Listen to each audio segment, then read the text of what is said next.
তুলসী গাছ দেখে বুঝে নিন আপনাদের বাড়িতে কি ঘটতে চলেছে। আপনাদের বাড়িতে সুখ শান্তি নাকি দারিদ্রতা আসতে চলেছে। এমনকি আপনাদের পেছনে কতগুলো শত্রু আছে, কি কি ক্ষতি করতে চাই সেই শত্রু, সেটাও তুলসী গাছ দেখে বুঝতে পারবেন।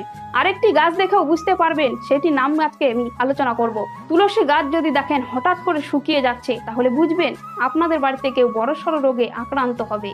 আপনাদেরকে শত্রুরা নজর দিচ্ছে, আপনাদেরকে খারাপ করার চেষ্টা করছে।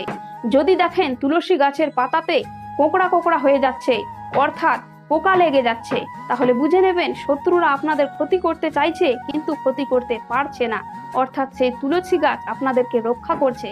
তাই তুলসী গাছকে অবশ্যই যত্ন করবেন, কারণ তুলসী গাছ আপনাদের বিভিন্ন বাধাবিঘ্ন থেকে রক্ষা করে। তুলসী গাছে কোন দিন জল দেবেন না, অনেকে জানে যে রবিবারে জল দিতে হয় না, আরেকদিন কিন্তু জল দিতে হয় না। সেটা কোন দিন অবশ্যই পেজে ভিডিও আছে, দেখে নিন। আরেকটি পাতা সব থেকে গুরুত্বপূর্ণ, যেটি আপনাদের পরিবারে ধন সম্পদ